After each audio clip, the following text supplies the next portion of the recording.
Over the past 50 years, Climatech has grown and kept pace with the ever-changing HVAC industry, providing our customers with the best knowledge on the most innovative systems and services. Serving Lorain and western Cuyahoga counties, Climatech is a full-service heating, air conditioning, and ventilation company. A third-generation, family-owned and operated company providing the most up-to-date level of service and installation with the best quality products. Today, your comfort demands customized solutions, utilizing best industry practice combined with high-quality, reliable products that protect you and your home. The HVAC industry will never stand still. It's a commitment to the environment that we learn, train, and produce next-level efficient products and services. Partnering with Green Sky Financing and our dedicated customer care software allows us to give you the comfort that you need in your home. Smart products, smart technicians, and dedication to details drive us to deliver highly effective products into your home today and into the future.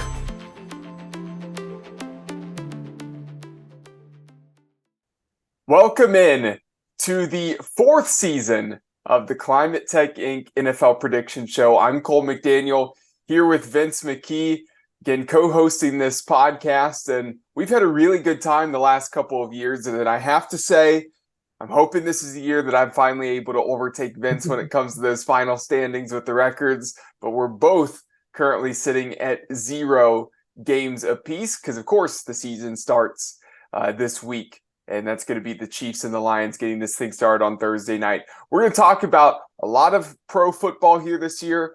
Again, I have my Cole's Buckeye Corner show, so that's strictly about college football. So we're not going to talk any college football here on the Climatech Inc. NFL Prediction Show anymore.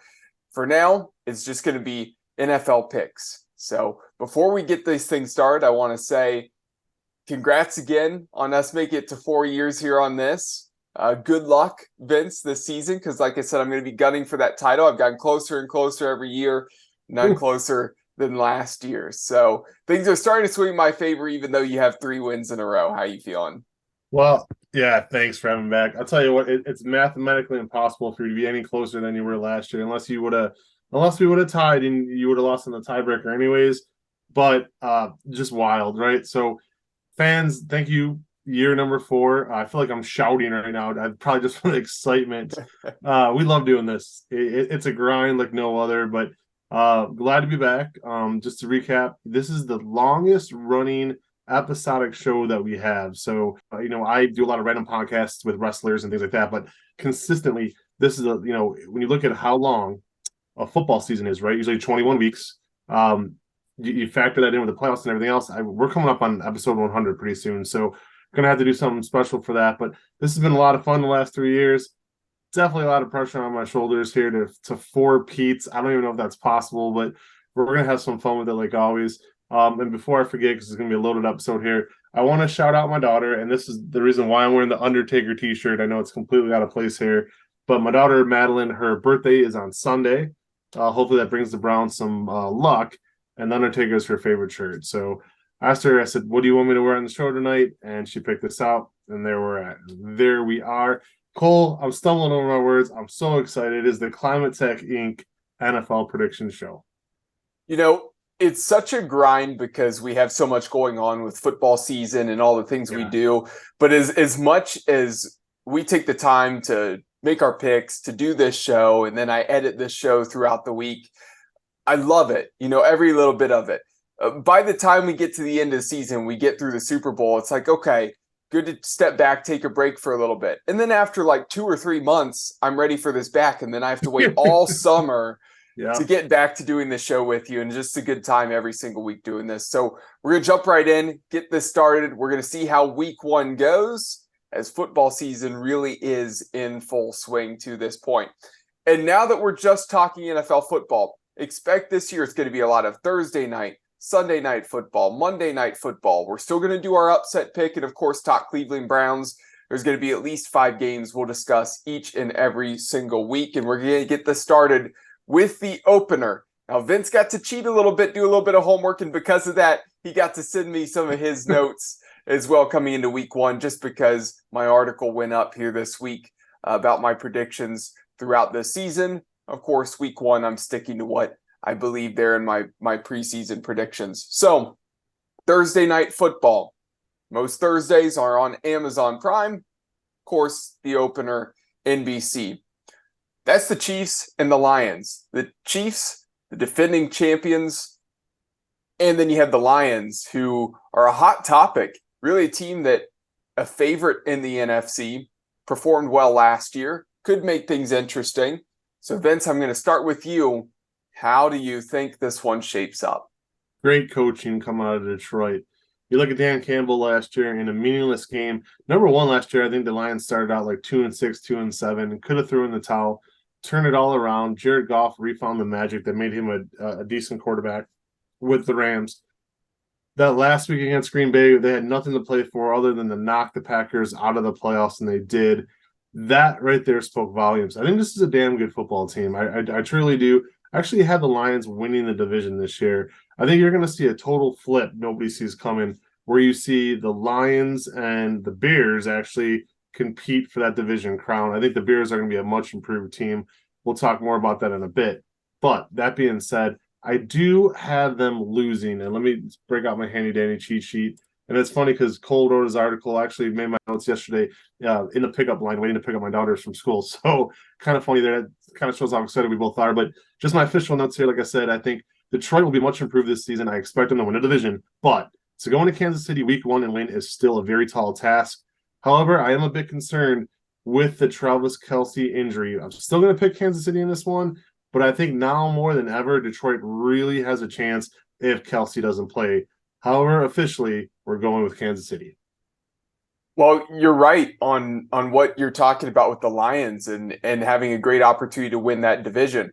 My predictions, spoiler alert for anybody who hasn't looked at it yet, I have the Lions winning that division, having a 12-5 record, the Chicago Bears getting a wild card spot at 10-7, and I think Minnesota just misses out because they won so many one-possession games last season. It's hard to do that again, especially when your defense that already wasn't great lost 2 of its best pieces in Dalvin Tomlinson and Zadarius Smith, who are now in Cleveland. So I don't know if their defense can do, what they did last year to at least hold them in games and keep it close at the same time. So their offense should be good. They should be able to air it out. But I don't trust them. And I really don't trust Jordan Love with the Green Bay Packers, and I have them finishing bottom of the division. So you're right. Where it had been for years, the Packers and the Vikings seem to be towards the top, and it feels like the Bears and the Lions have been struggling, especially the Lions. Now it's a complete flip of the script. Tough week 1 matchup for the Lions, right? Going up against the Chiefs, especially when you have to go to Arrowhead and play at Kansas City. I really think Jared Goff's going to have a decent year. He is a good 2-headed monster in the backfield with Jahmyr Gibbs, who's going to handle a lot of pass-catching duties. And then you have David Montgomery, who's going to be the short yardage, workhorse, ground and pound type of back. It's going to be a great 1-2 punch. Yep. At the wide receiver position, they might be a bit thin when it comes to pass catchers, especially with Jamison Williams suspended the first 6 games of the season. Amon-Ra St. Brown, he's a guy that I've hammered in selecting him in fantasy football drafts because he's a guy who I expect to have well over 100 receptions this season, is going to be a massive threat, and I think he's going to show up well on Thursday night, give the Lions a chance, help them score some points, and Goff's really going to target him. That being said, I'm going to go with the Kansas City Chiefs winning this one. Regardless of whether Travis Kelce plays or not, you have Patrick Mahomes, a defense that without Chris Jones is a little bit weaker, but somehow they always make plays when they need to make plays, even if they're really only a top 20 defense. It's hard for them to sneak into the top 15. Seems like as long as they're in the middle of the pack, their offense is good enough to make things happen. And Andy Reid's a great head coach. For those reasons, I think that Mahomes finds his weapons. He doesn't have star wide receivers, but he has a handful of guys that could pick up the slack without Kelce, and he'll spread that ball, spray it around the field, and that's why I have the Kansas City Chiefs winning that one, 35-27. Going to be a fun Thursday night. We have a bit of more of an open window this year without the college picks, a little bit more time to talk. So I did want to throw this in there. He's really good. David Montgomery is, to me, one of the more underrated backs in the NFL. I know Cole mentioned St. Pierre with his fantasy football team. Montgomery was one of those guys that I was kind of sneak on my team, and maybe the second round of running backs or the third round of running backs, get the first guy off the bench type deal or a flex kind of guy. He's really good. I think he's going to complement Goff well in this offense. And when you look at what Detroit lost in that backfield, they lost some serious talent, and no one's going to deny that. But I think they pretty much replaced it. It should be an even push. We'll see where it goes, but it's going to be a fun year regardless. Like again, though, like Cole said, the passing game might be a bit of a problem, but we'll see where it goes. I want to throw one more thing out there that a lot of people kind of glossed over last year. Once they got rid of TJ Hawkinson, everything kind of turned around there. Something else to think about. Chemistry is a real big deal. Yeah, no, you're right. And that tight end room is very, very thin. Behind Sam Laporta, the rookie from Iowa, they really don't have much in that Detroit Lions tight end room. But I have to say, Laporta was a good pickup. We'll see what he can do. He was a guy I was high on, a top 3 tight end in my prospect rankings. And really, Dan Campbell and the Lions seem to pick up Iowa Hawkeyes. They did it with Jack Campbell at linebacker, who's going to get a lot of time, be a starter for them. And they did it with Sam Laporta at tight end. So 2 positions where you want a physical, tough guy.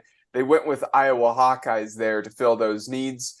And I think that should at least help what they needed there. So you mentioned the draft too. I feel like we didn't have a summer. Oh, I know, right? I was just sitting here with you and Dahmer and Brandon chugging down some pulp. Yeah, no doubt about it. Yeah, in some ways it feels like the draft was a really long time ago just because had time without doing the coverage, doing the prospect rankings. But at the same time, you're right. It feels like it was just a couple of days ago that we were sitting in your basement there and watching the draft, doing our live show like we always do and really having a good time. So, yeah, can't wait for this next year. But again, we have a long season upcoming, and like I said, just week 1 at this point here. So, going to Sunday and Sunday night football.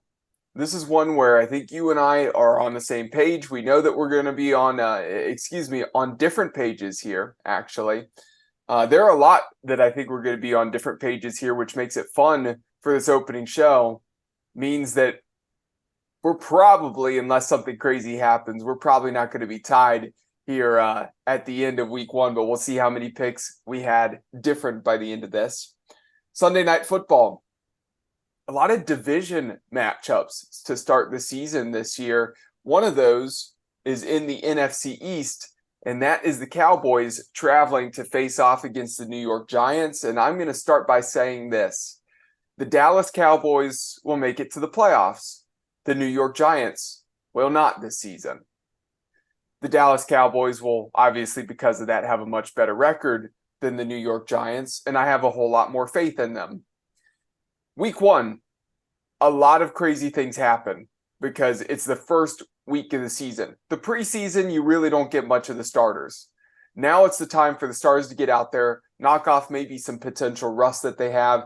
And a lot of times you see teams that you don't expect to win throughout the rest of the season in a certain matchup. They do happen to win in week 1. That's how I feel about this situation. This is a game that the Giants are at home. And that for that reason, I'm going to say the New York Giants win this game over the Dallas Cowboys because I think their defense is going to get enough stops, slow down the offense of the Cowboys just enough. Tony Pollard's not necessarily a workhorse back. They're going to have to go to the air and air it out. And I think that the Giants, their game plan schematically should really be run the ball with Daniel Jones, run the ball with Saquon Barkley, and when you need to pass, utilize Darren Waller, who's had an incredible connection with Daniel Jones this preseason. And I think Waller's going to have really a resurgence here in New York and make it tough for the Dallas Cowboys defense to deal with him, as he's probably going to be matched up against some linebackers and some safeties. For those reasons, I think that the Giants, like I said, I'm going with them, and they get it done against Dallas, despite Dallas having the better season overall. Yeah, I think the Giants playing at home opening night is actually a disservice to them. I don't know if they're ready for that kind of spotlight Sunday Night Football at home. And they've kind of struggled to win the big games over the years. When they played Dallas, it seems like it just early in the season, whoever is the home team on a Sunday Night Football seems to lose that game, for whatever the reason. Long-term thinking here, I do believe that Dallas is going to have the much better record. I feel like the Giants have a lot to prove, despite them winning last year and making the playoffs and a playoff game on the road, beating the Vikings. That's impressive. That's definitely impressive. Daniel Jones getting the big contract. Is he worth it? We'll see. Can Saquon Barkley remain healthy? There's so many questions.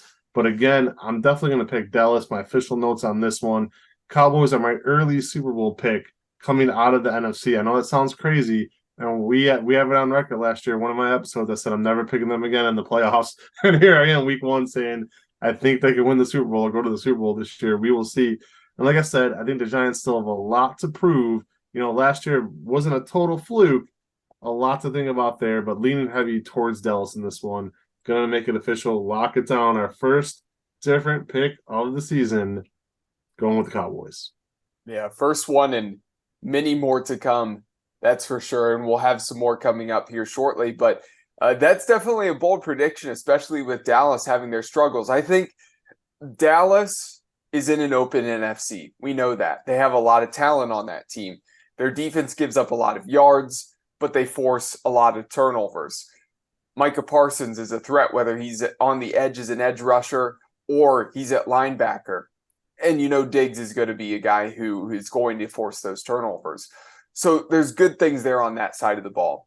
We know Dak Prescott can air it out. He has some good targets in CeeDee Lamb, and Brandon Cooks is now added to that lineup. Michael Gallup, if he's healthy. And I think Jalen Tolbert here in year 2 is going to pop off. So there's good things for that team. I see a lot of potential success through the regular season, but I'm still skeptical if Dallas can actually get it done when it comes to the postseason. But again, they're a team that I just can't trust fully. And that's why in my predictions, I had them only winning the opening game of the postseason. The wild card matchup, I had them going up against the Saints, really is the 4 and the 5 seed, and winning that one and then getting bounced the very next round. So we'll see if that team, Mike McCarthy, can actually get things rolling beyond maybe their expectations. Talking about a guy with a chip on his shoulder, you have to be filling it out for Mike McCarthy. His only Super Bowl appearance was the one they won with Aaron Rodgers. He's got a lot to prove still, and I think this is a make or break year for him as well in Dallas. This could be it. We'll see what happens. I love CeeDee Lamb, not just because it's my wife's maiden name, but CeeDee Lamb is a beast, and I really do think they have the possibility. This is hot take number 1. I could honestly see CeeDee Lamb going for 1,500 to 1,600 yards this season and 20 touchdowns. I really, truly believe he could have that kind of insane kind of year. But we'll see what the play calling is like. No more, dual backs. Like they had Zeke and Pollard. Now it's kind of like you said, Tony Pollard not really used to that heavy workload. Dallas has shown over the years they're not hesitant to throw the ball. 2 things to watch out here for, though, Cowboy fans. Dallas seems to be terrible on week 1 the last couple of years for whatever the reason is. And Dak Prescott, I think 3 years in a row, has gotten hurt within the first 4 weeks of the season. Have to keep him upright, have to keep him healthy.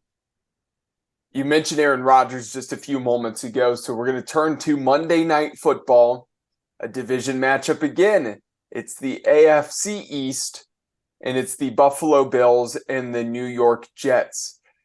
And this one's really interesting to me because I think the Buffalo Bills, their window to get to the Super Bowl, everybody's thinking it's starting to close. And I do think the window might be beginning to close because maybe some issues between Diggs and Allen, maybe on their defense. They have some older guys like Von Miller. So maybe that window's closing for specific players on the team. And maybe because their division's getting better, the window might feel like it's thinning. But as long as you have Josh Allen, you still have a chance to keep making it back to the postseason. And if you keep making it back to the playoffs, you at least give yourself a chance to make a run and go to the Super Bowl. Now, this is tough because the Jets are a bit unproven in the aspect of this is Aaron Rodgers' first year with the Jets. They have really a solid defense that performed very well last year. Their defense single-handedly won them games. You know that Garrett Wilson is a threat. You know that Breece Hall's a threat on offense. But beyond that, there's question marks. Okay? Can that O-line be shored up even more?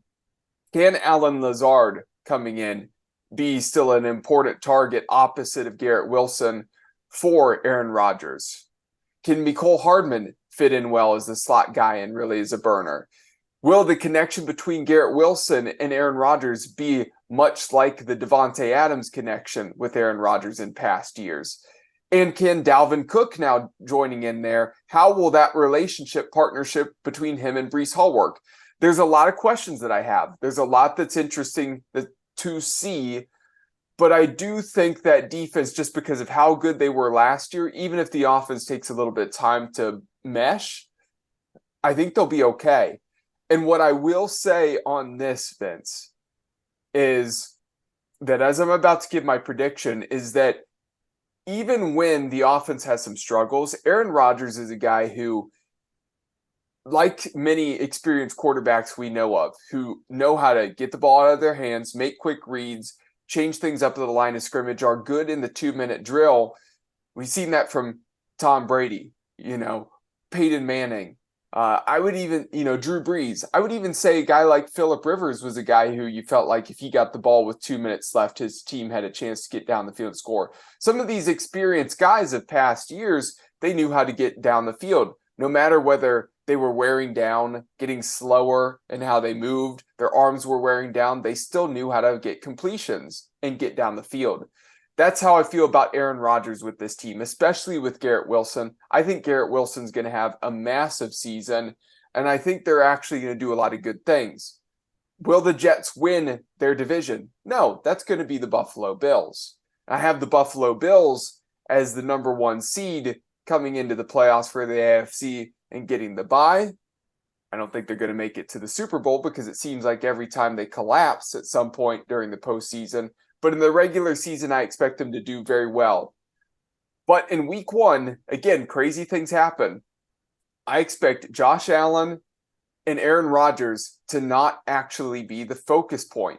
Sure, they're the guys with the pictures up on the screen for the preview, but I think it's going to be more of a defensive battle. I expect some turnovers on both sides. I expect it to be physical in week 1. And for those reasons, I'm going to say that the Jets just force a couple more plays, maybe a couple more mistakes, and are able to stop the ground game a little bit more in this opening matchup. And that's why I have the Jets winning this 23-20 to start this season. So I might sound like a broken record here, but I said it several times last year, and I firmly believe it coming into this season. The Buffalo Bills and the Kansas City Chiefs, in my opinion, are the 2 best teams in the NFL. If I was to make the schedule, I think it should have been them tomorrow night kicking off the season. I think it would have been an amazing shootout with Mahomes and Josh Allen to start the year on Thursday Night Football.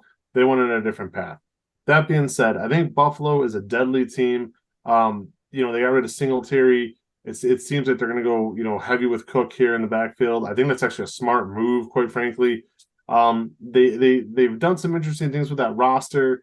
Release the muscle hamster after only 1 season. So different interesting moves there that I'm not sure I agree with, but I still like their coaching. I think they've gotten better every year on defense. And I think this is a team that might have a shorter window that we talked about them having last year, but at the same time, they're a miracle drive away from Patrick Mahomes 2 years ago and a snowstorm in their playoff game last year against Cincinnati, away from possibly being in back-to-back Super Bowls. Because I do believe if they would have played Cincinnati in the championship, Kansas City in the AFC Championship game last year, they would have beat them. But all that being said, I still think this might be a recipe for disaster for the Jets week 1. I actually see this being a blowout. I think there's a lot of hype right now, and I like Rodgers too. I kind of like cocky guys. I don't know why, but when it comes to athletes, I've always gravitated towards, I don't want to say the big mouse or whatever, but people who believe in themselves, right? And Aaron Rodgers has really never shied away from that, but he's got a tall task. I'm not sold with Robert Saleh as the head coach. Don't like him one bit. I think there's a lot of pressure there in New York. It's interesting, go and read Cole's article, and I think some of you guys, you might be a little bit shocked there, but some of us are heavily sold on the Jets. Some of us are not. We're picking Buffalo. I will give you the official car note here, and I say car note because I wrote these up in the car before I typed them out when I got home. Basically, I said Jets will be much improved. But a lot of new parts. It's going to take some time for them to fully come together. I do agree with Cole that maybe if this was played in week 7 or 8, I might have to, maybe pick the Jets. But with this being week number 1, going to take Buffalo. And I will say it again. Buffalo is, right now, week 1 here, Buffalo is my Super Bowl pick this year to win it all. And they will start with a big road win that they can rely on all season long. Go back to week 1. A lot of people had them, kind of under the radar there. Big. So 2 games already different for us right off the rip here. And by the way, fans, I don't know, a lot of you are back for year 4. Thank you for that. Cole mentioned it with his last pick about, there's going to be a ton of different picks between us. I think it's hysterical. Whatever the total was, I think it was like 16 straight similar picks in the playoffs. We didn't. I mean, going in 1 game apart and picking identical. Yeah. I don't know if anyone in their right mind would have predicted that was going to happen, but two different already, and yeah, pretty sure there's 2 more different coming up next here. Well, I'm really high on Buffalo, and I like Buffalo. I mean, that's fair to say.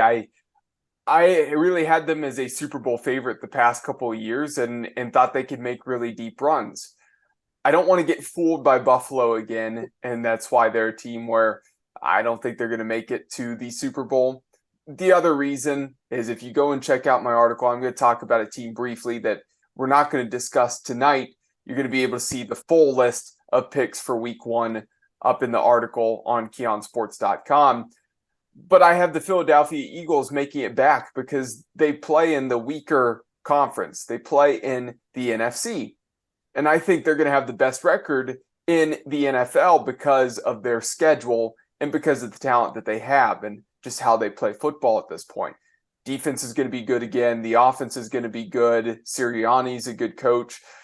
It just feels like after the disappointment, the heartbreak of losing to Kansas City, they're going to be right back there again. And you just don't see 2 number 1 seeds going up against each other. And since I think Buffalo's the number 1 in the AFC, they're the easier one for me to then say they're not going to make it there. Another team makes a run. But I like James Cook now being the back there. He's my number 2 running back in last year's class and has a ton of speed.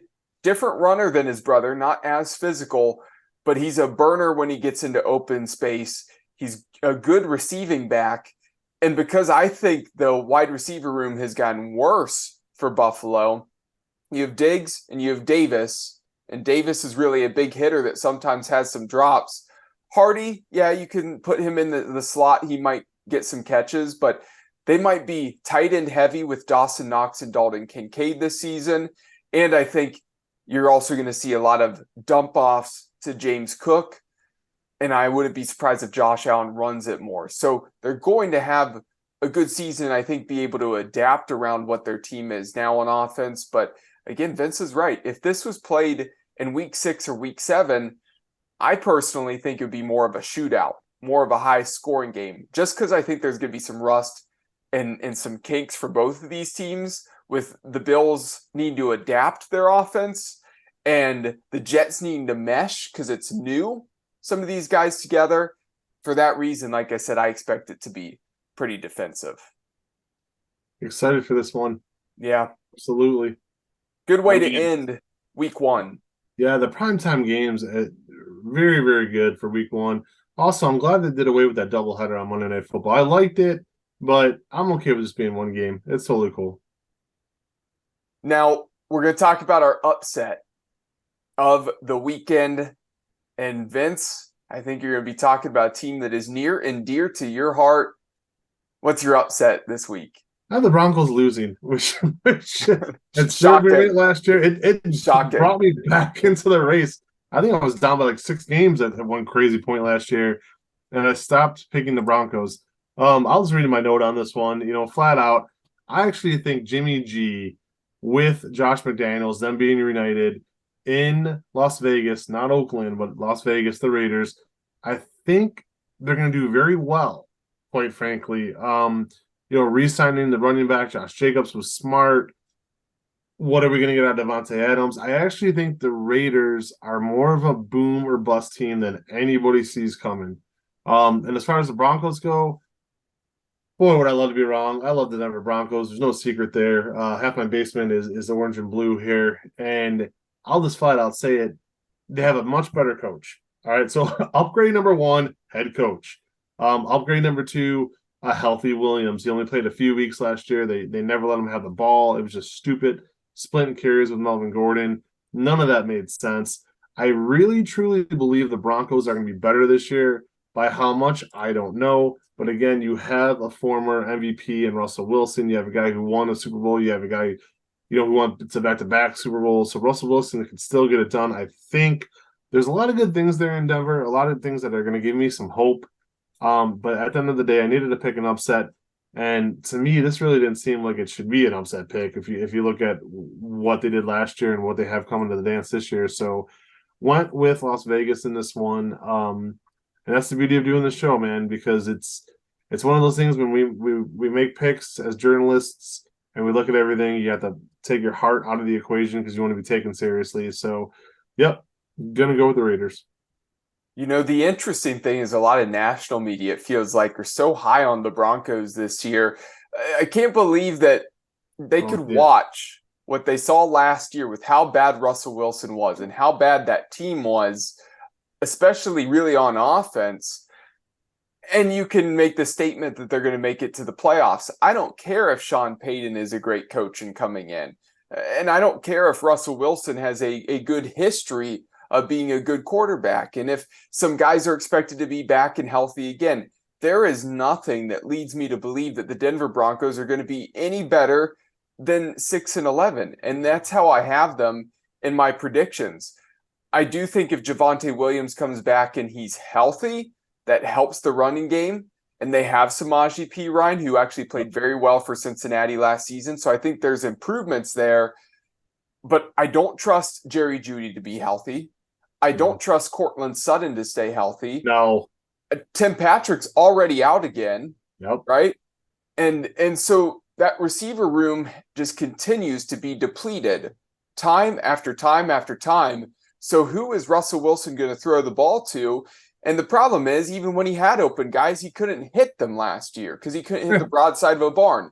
Yeah. Everybody's living off of the past success and Russell Wilson's name. And Sean Payton's. And Sean Payton's. And I think we're overlooking what they are now. Sean Payton's a guy who hadn't been coaching as of late. He's now just coming back into the fold. He clearly told Russell Wilson, it sounds like the reports are coming out this week that he came in and told Russell Wilson to stop focusing on other things and kissing babies and focus on being a football player. But I don't know if Russell Wilson personally can handle that. I'm starting to not think he's the toughest guy, right? No. And I don't know if he has the toughest mental fortitude. So can he withstand what he's dealt with struggling, buckle down, work hard, and overcome this? But this is not the Russell Wilson of college football from NC State and Wisconsin. I think he's a guy who kind of got fat and happy in the NFL and content and stopped working hard like some of these other quarterbacks. And for those reasons, I think he's washed. I think he's done. I think we're looking at the last couple years of Russell Wilson's career, and Sean Payton might outlast Russell Wilson with the Denver Broncos here in the next 2 or 3 seasons, if each of them actually even get that long.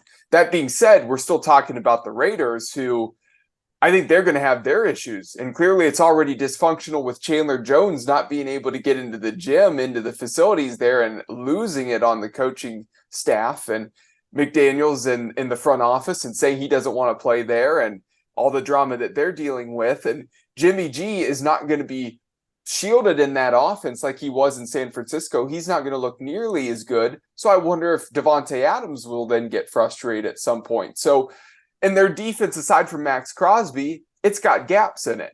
So I really think both of these teams are going to struggle and be battling each other for the bottom of that division. I'm going to say that the Broncos win this one, but I think these two are two of the lower teams in the AFC, a very loaded AFC. So truth be told, I literally read every single word of your article, not just because we have the show right now. Mm-hmm. I like your stuff. You're a good writer. So, everything you just said, guys, it's right there in the article. Like everything you just said about the Raiders, I kind of knew where you're going next. But No, I mean it's legit. Neither one of these teams are going to be world beaters. I do want to say something though. Again, addition by subtraction with Denver. Nathaniel Hackett, my God, like the Broncos could have started off the season 5-1, maybe 6-2. They were looking good early on. Their defense was lights out. It's so frustrating when you have a coach that bad, that thin-skinned as well, and you look at the drama again, and maybe there's some lingering feelings for me with Hackett when it comes over now to him with the Jets and everything else. But I just feel like this is not the kind of guy I want running a team. So Sean Payne, we'll see. You know what I mean? We all get a little bit older. I parted my hair to the other side tonight for the first time since high school, changed it up. Doesn't take away the fact that the rest of it's going great, right? So you could put a new area of polish on certain things. Funny enough, though, as we move on to Cole's upset pick here in a second, just want to throw this out there that I never have liked Russell Wilson. It's crazy, but I was never a big Russell Wilson fan. But when they come to the team that you love, you have to root for them. Same thing with Jeff Garcia many years ago when he came to the Browns. I was going to root for him. Same thing with Trent Dilfer, and just name one journeyman Browns quarterback to show up after the other. But all that being said, we will see. Watson, and we're going to talk about the Browns in a bit. Watson's the first guy that I had coveted for years who's now actually here. But Cole, who do you have with the upset pick this week? Yeah, my upset pick, it's a team that, despite my prediction of them finishing last in their division, they're going to be really smack dab almost at 500 still. And that's because I think the AFC North is going to be loaded. The Pittsburgh Steelers have some good things on that team. I don't fully believe in Kenny Pickett. I think he's going to be a good quarterback, not a great quarterback. He might be right around that range of Derek Carr and Kirk Cousins for many, many years, where he's going to be a long-term starter, make some plays, do some good things. He's not going to cost you ball games, but a lot of times he's not going to really win you ball games. But he's a guy who I think will be a long-term starter. And like I said, a middle-of-the-pack type of guy. But he's by far and away the worst quarterback of the four in the AFC North when it comes to talent. The other three far surpass him.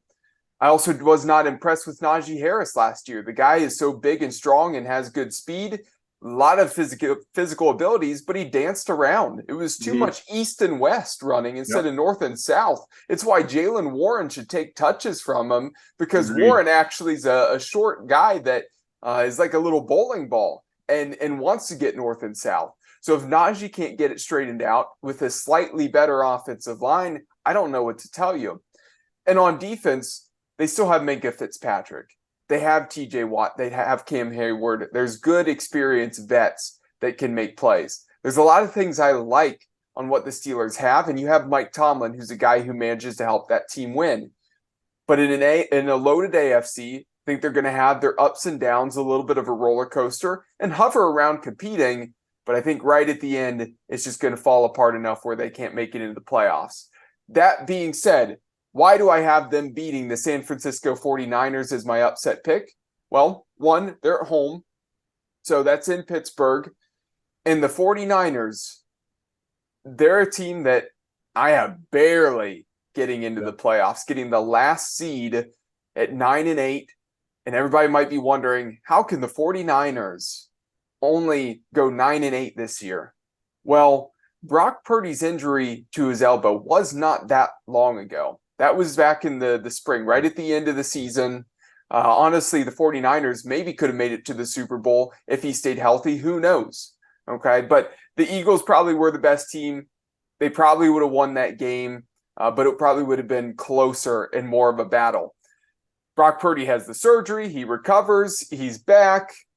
He hasn't been back with the team that long. It's been a few weeks of him being back to full activity. So I expect rust from Brock Purdy. Now, it's an offense that, with the play action and the running game, it does hide average quarterbacks. But going up against the Pittsburgh Steelers, you're still going to have to make some throws, because I think the Steelers are going to commit to loading the box, stopping the run, trying to slow down McCaffrey, make Brock Purdy beat you. And in week one, I think with him coming back from the elbow injury, I think the 49ers are probably going to take it a little bit easy on him, let him settle in.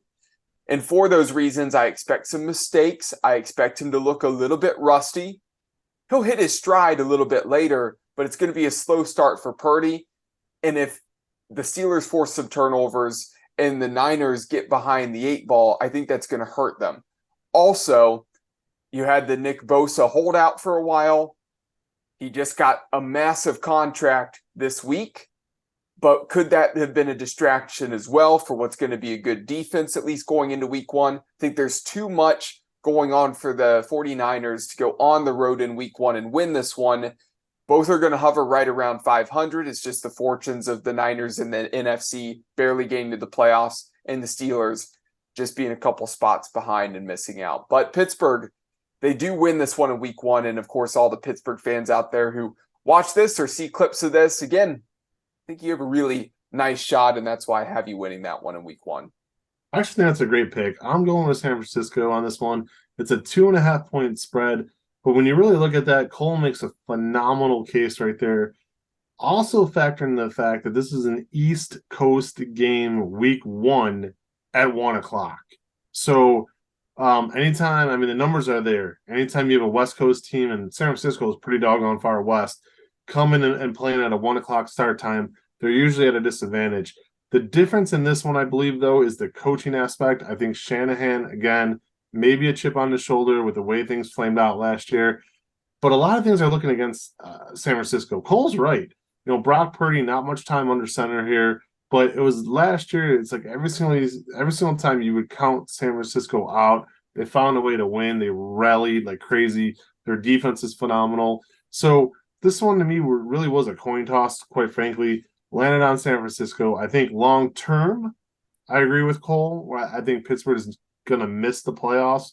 And for the first time since I've been a little boy, I think they're going to not have a winning record. And let me tell you, that was a long time ago. I could see them going 6-11, maybe 7-10 or whatever it is. San Francisco, though, I think I see doing a little bit better than people expect. I know people are really hot on the Seahawks. I want to see if Geno Smith can do it 2 years in a row. I kind of don't feel that he can. So I'm actually still going to pick San Francisco to put it all together and win the division one more time. But for this week, I think it comes down to the very end. But for once, I think Pittsburgh goes home with heartbreak opening weekend. Going to go with the Niners.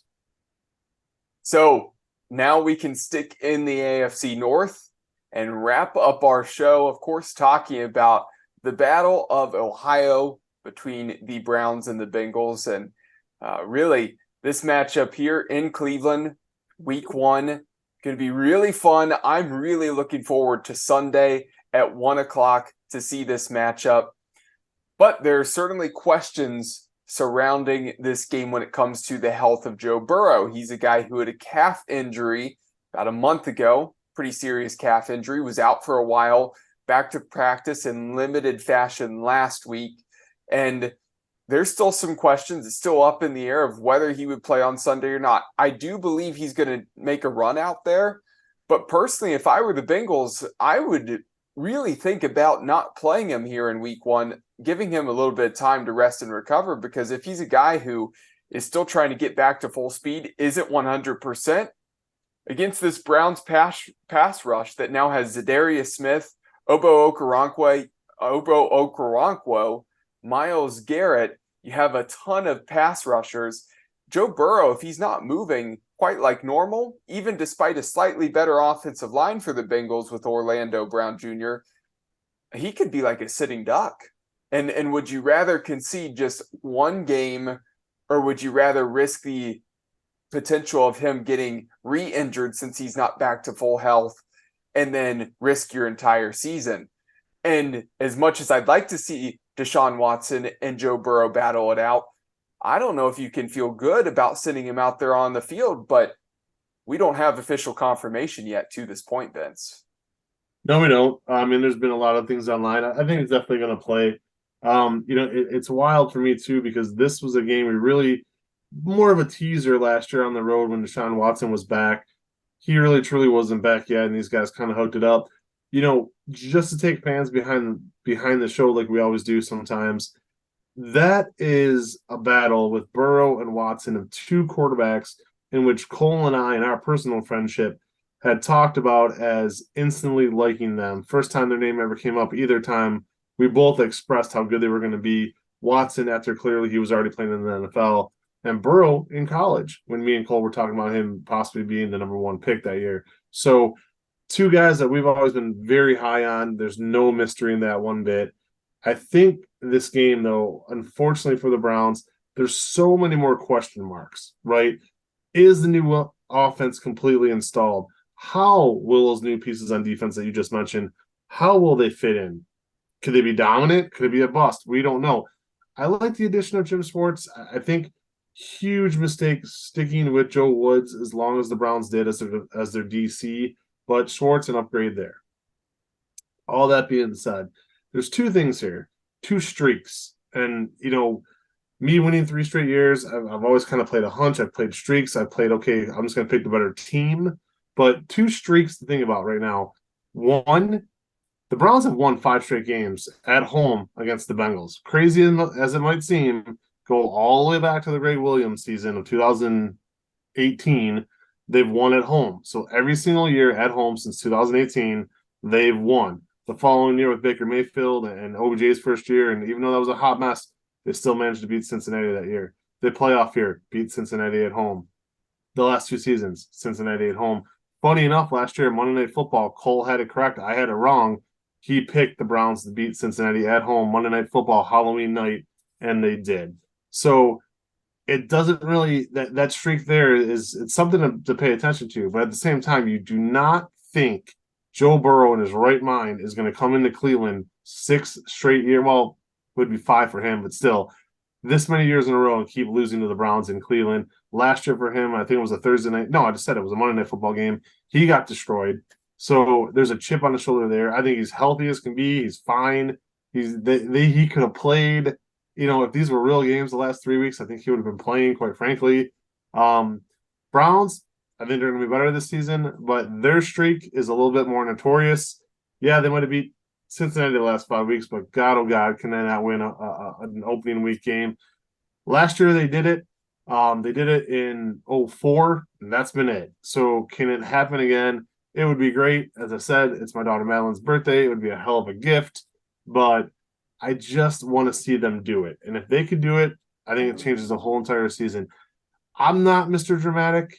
It's one thing I've learned in my life not to be Mr. Drama, but I'll say this in a very dramatic tone. If the Browns win week 1, I think they can win the division. I think it's wide open then because I think Cincinnati head and shoulders is the best team in the division. And if you can knock them off and carry that momentum through, they could do it. The beginning of the season, playing 4 out of your first 5 games at home is absolute insanity. I don't know how the hell NFL scheduled that. So it's right there for the Browns to do this. As far as physical talent goes, what are we going to get out of Jerome Ford? Is he going to be a serviceable backup? I think he can do some huge things if he can get healthy. Chubb, you're going to get out of him. And our guy, right, David Bell, now is a 4th receiver in that lineup. I think he's going to do some stuff people don't expect. Yeah, Moore is going to take the top off the defense. Cooper's a great possession receiver. Donovan Peoples-Jones has gotten a little bit better each season. So on offense, they are there. I truly believe they're where they need to be on offense. It's a matter of putting it all together. We'll see how it goes. Unfortunately, week 1, gonna have to pick the Bengals. Let's see if maybe for the 3rd straight year I jinx some of the Browns win, but going with Cincinnati. Well, a lot to unpack, a lot to talk about. Obviously, we're going to discuss the Browns here a little bit more. We got a little bit of time to do so, and of course, want to talk about the Browns this season. But a couple things I do want to touch on. I think this division is going to be the tightest division. You saw in my predictions, I had the Bengals 11-6, Browns 11-6, Ravens 10-7, Steelers 8-9. That is a tight gap between 1 and 4 in the division. And I expect it to come down like a nail biter, really to the end, to the last couple weeks of the season. The Browns and the Bengals, they open the season and they end the season against each other.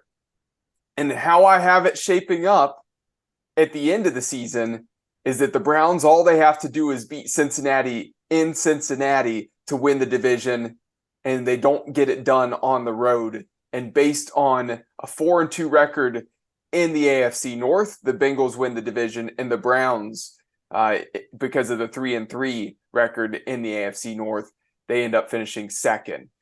Dramatics late into the season, right? But week one, it's like we were looking at the same notes there. The last time the Bengals beat the Browns in Cleveland, Joe Burrow was on Ohio State's roster. Yeah. Andy Dalton was the starting quarterback for the Cincinnati Bengals. Cincinnati struggles in Cleveland. And I would say if Joe Burrow, if I felt he was fully healthy, right? And if that defense was the same as last year, I might lean Cincinnati.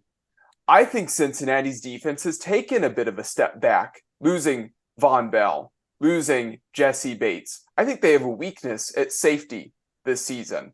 And I think it's something Deshaun Watson and the offense can take advantage of. I also believe that Joe Burrow, like I said, might not be fully 100%. And even though their offensive line has slightly improved, the Bengals' offensive line is not the greatest offensive line out there. It is not the Cleveland Browns' offensive line, running the ball or protecting their quarterback. And now with the pass rushing threats that the Browns have, and they already have a good secondary that can really force some coverage sacks, Burrow's not going to have much time because of Zadarius Smith, Myles Garrett, Obo Okoronkwo, all those guys, okay? Dalvin Tomlinson in the middle. There is a lot of talent there. For those reasons, I think week one, Cleveland gets the win. I'm giving the Browns the victory 34-28. Close battle. Going to be a really good one on Sunday, but it's going to get the Browns off to a hot start, pointed in the right direction to get the season going. Now, we'll touch on some other things here in just a moment, talking about the roster, the 53, some of those things as well. But I think you and I are on the same page. Even though you went Cincinnati, the door's open for Cleveland with the talent. Yes. I would say the talent on this Browns roster is the most talented roster we've seen since 1999. And we've said similar things the past couple years, but the roster's gotten better and better and better. And when they made the change at quarterback too, and the added pieces on defense this year, I think this is the best roster they've had since the Browns returned in 1999. That's a loaded statement. I mean, I would be inclined to agree, quite frankly. I think that first year with Freddie Kitchens, they were set up to do dominant things. They had bad coaching that year. Everything really went to crap. But if you would have had the ideal OBJ on that team that you thought you were getting, Baker Mayfield making a better second season for himself, a better head coach, I actually think that team was loaded with talent. Another team I would throw out there is my personal favorite Browns team since they've been back, one that me and you both love. They're in my book. You can see it behind me, Cleveland Browns 1st and 10.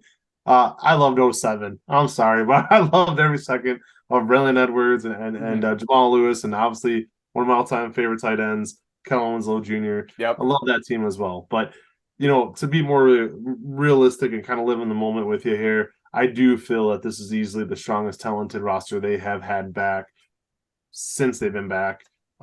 Injuries aside, things of that aside, what are you going to get out of your left tackle this year? Yeah. All kinds of things to consider. So everything on paper looks good for Cleveland. We've said that before. I don't know if it's ever looked this good. This is the defense they want.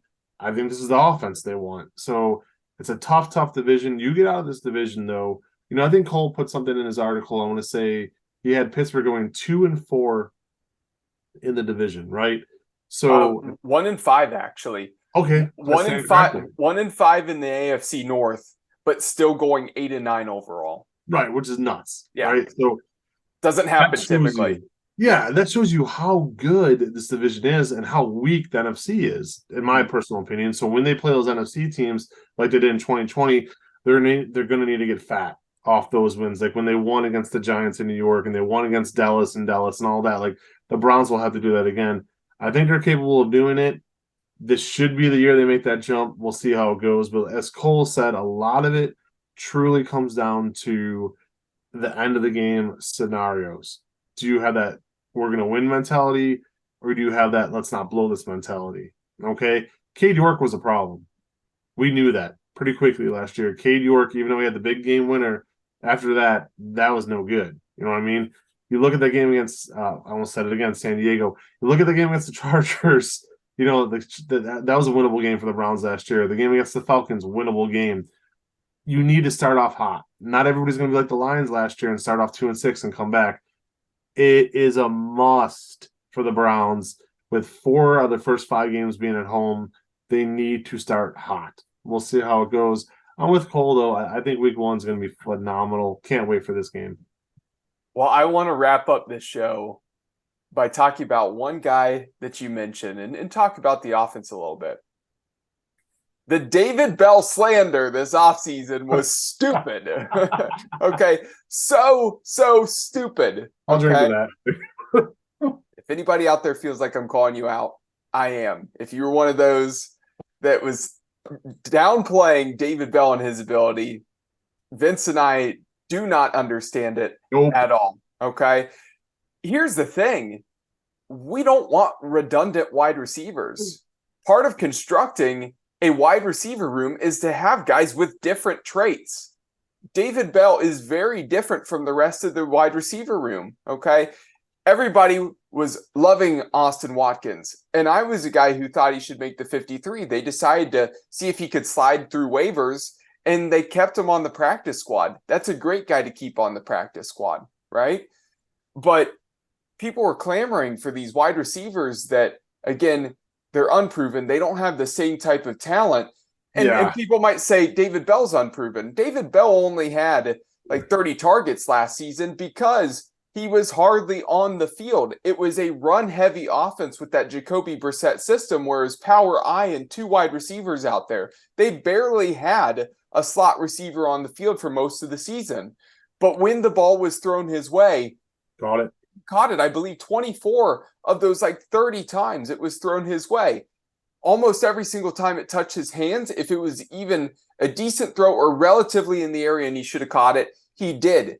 And the other thing is, I do believe the numbers were, of all rookie wide receivers last year, David Bell had the second highest open rate on each route that he ran. So high percentage of being open because he's a guy who finds spaces, open spots, is able to settle down. Here's where he's important in that roster, and everybody's saying he's the last spot. I would say Marquise Goodwin was the last wide receiver spot. He's a guy who has speed as a veteran. He's a guy who can vertically stretch the field. But Stefanski loves David Bell. There's a reason why Andrew Berry brought in David Bell. Obviously, Tillman and Bell, they were locks. It was obvious, even though Moore, Cooper, and DPJ really didn't have to run out there in some of those preseason games. Tillman and Bell did, but they were the first 2 receivers to finish the game and go to the sideline, telling that they were locks. Thankfully, Marquise Goodwin, with the blood clot situation, thankfully it was caught early. He seems to be healthy, supposedly going to be back for week 1. That's really good news. You have the speed of him to vertically stretch the field, and he can maybe even be a guy who maybe help on special teams a little bit if necessary as well. But he's a guy I think is the 6th receiver they use to stretch the field. What I actually expect to see out of the offense this year, touching on the running back room, they brought in Pierre Strong to be the 3rd running back. You have Jerome Ford, who's the backup, and Nick Chubb. Ford has some decent pass catching ability, but they don't have a true 3rd down back this year, and they don't need it. Because I think we're going to see on 3rd downs a lot. It's going to be Deshaun Watson is going to be out there with actually Elijah Moore, a guy who's a slot receiver, but also played out wide with the Jets. He's a guy who can move around the field a lot. Expect on 3rd down, Elijah Moore to line up in the backfield a lot and him to then motion out or, again, actually when the ball snapped, be in the backfield still, maybe get out on some wheel routes, leak out, really make it tough for linebackers and safeties and other guys to have to try to cover Elijah Moore because that is a mismatch, a nightmare for the defense. And then you can have Cooper and DPJ on the outside, your bigger wide receivers. You'll see Njoku out there at tight end, and you might in that same set then see Bell as the slot guy because Moore's the one motioning out of the backfield, and basically Bell would be your safety, your check down type of a player. if Watson can't find anybody open down the field, he again can find Bell, who's probably sitting in an open space near the sticks where he can just catch it, move the chains, live to see another day, and keep moving that football forward. I expect to see a lot of those 4 receivers in DPJ, Cooper, Bell, and Moore on the field, a lot on third downs with Njoku out there. And everybody might be wondering, where's Tillman? Tillman might be the 4th guy on the roster, on the depth chart, and Bell might be number 5. But Bell, I bet, is going to get more snaps than Tillman this year. Tillman's a rookie who's also a little redundant to DPJ. DPJ's a bigger wide receiver, good hands, and Tillman is the direct replacement to Cooper or DPJ on the outside. Correct. He'll get some red zone work, but as long as Cooper and DPJ are ahead of him, he's not going to see a ton of reps this year. I think, personally, DPJ coming up on a contract year, the plan for drafting Cedric Tillman was that DPJ will be gone at the end of this year. I don't think mid-season.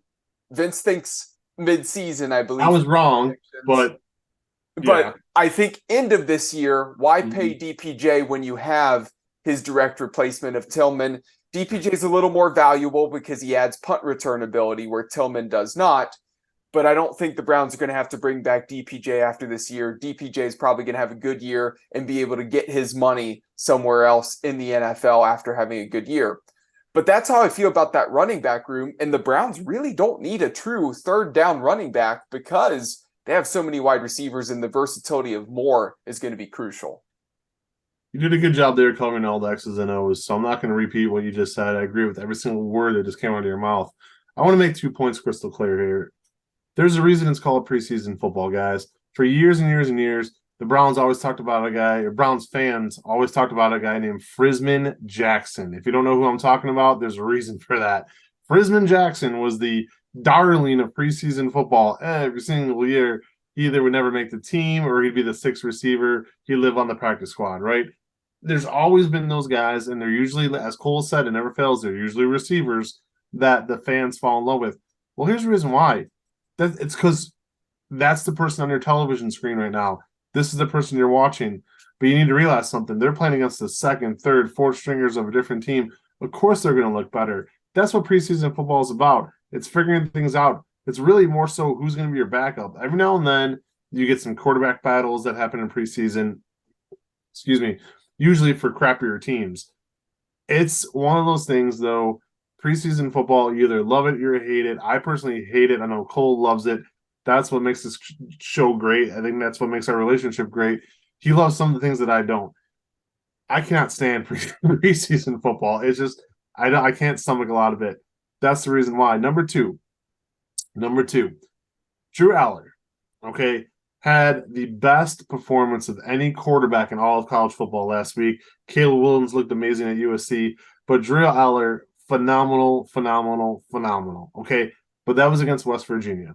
You start him week 1 against the Pittsburgh Steelers defense or whatever else. You bring him up, okay? He's not going to look like that. Just like all those receivers that, Watkins and everybody you just fell in love with in preseason, they might not look like that week 1. Although with Drew, who knows? I wouldn't put it past the kid.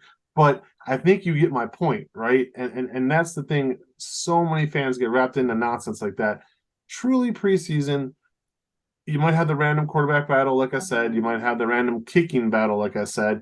You might have a guy like Cade York whose job should have been wrapped up. Instead, now he's off the team and he's on the, I believe, Tennessee Titans. Yes. So, I mean, you can really, more than likely, you kind of screw yourself in preseason if you're on the bubble. You either got to play really well or really bad. So that's that for that. Again, I'm not going to recover what he just said. I'm just going to wrap it up like this. If it's David Bell, that's great. If not the end of the world. But if they get him the ball, he's going to catch it. If they throw it anywhere near him, he's going to catch it. I want you to go back, not Cole, because you saw it. I want you fans to go back and look at those last 6 games. Watch those last 6 games last year. There's 5 of them that he played in, because I believe he missed 1 game, if I recall. But 5 games that David Bell played in with Watson, and if they're in a tight pinch, he found David Bell. Before that, Jacoby Brissett, same thing. Late 4th quarter drives, I think even opening weekend against Carolina, there's David Bell. If you put it near the guy, he's going to catch the ball. as Cole said, and again, now I'm repeating what he said, so I apologize. But again, they have the outside receivers. They have that size. Yeah. They have guys like Moore who could take the top off the defense. And like I said in my article, which was probably about 2 months ago now, I do believe that the clock is ticking for DBJ, because to me, Tillman really is exactly what he's going to give you. Truth be told, when they picked Donovan Peoples-Jones, I thought he was going to be a kick returner. I thought that's where you were going to see him excel, was on kicks, and it really has not happened. So we'll see how it pans out. I'll throw it to Cole here to end the show, but want to shout out our guys one last time. Climate Tech Inc. Unbelievable. 4th straight year of doing this. What a blast. They always reserve us a year ahead of time, which is incredible. Just this is one show we never have to worry about. Everything we do here at Keon Sports, this is a personal note. Everything we do here at Keon Sports, I worry about. I can't help it. I'm the owner. Are we going to have a sponsor for this? Am I going to have coverage here? Am I going to do this there? Whatever, right? This show, I never have to worry about. We've got a great sponsor, got a great co-host. I know it's going to be easy. I know it's going to be fun. Last year, it gave me motivation to lose some weight because, I looked at the first 10 weeks of the season and said, I got a grape sitting on my shoulders here. So all kinds of good stuff there. So yeah, guys, let's have some fun this year. Always email the show, coachfin14@yahoo.com, SportsKey1. And if you want to catch Cole and Dom and Brandon this weekend, they will have Cleveland Heights at Brunswick live on this very YouTube channel. If you love high school football, you want to check out Marquise Davis. Marquise Davis, this kid is a freak playing for Cleveland Heights. Ran for 300 yards last week, 5 touchdowns. Lord knows what he's going to do against Brunswick. Check them out. It's free, just like this show is free. Tune in and enjoy it. And Cole, we are off and running. It's going to be a great season. Week 1 upon us. Get the popcorn ready, kick back, enjoy these games this weekend. Vince and I know we're both going to enjoy it. And really a long season upcoming. So make sure you hit the subscribe button here on the YouTube channel if you haven't already. So you can see every single Climate Tech Inc. NFL prediction show with myself and Vince McKee. Aside from that, again, went longer on the show this week because we're so thrilled to be back chatting about football again. We had to talk about our predictions for the season as well. We'll be a little bit more concise throughout the rest of the season, but a lot of picks coming your way. For myself, Cole McDaniel, Vince McKee, want to wish everybody a great night. Climate Tech is a full-service company. We install as well as service both residential and commercial products. We service furnaces, air conditioners, heat pumps, boilers, mini split systems, tankless hot water. We've got a good group of technicians that have been developed into a company culture that delivers a good degree of confidence to the customer and gives us a good product output. They want to take care of the customer and make sure that the customer is satisfied with their service. And when you've got non-stressed employees at your home, you're going to get a greater result from that service call or from that installation. Our customer needs, comfort, and health are of utmost importance, and we strive to provide that to every customer within their budget. As we continue to grow, we remain focused on maintaining our high level of customer satisfaction. When you hire Climate Tech, you're hiring a whole team of experts that have been in the business well over 80 years. If you're looking for a new install, if you're looking for just maintenance on your equipment, we are the company of your choice.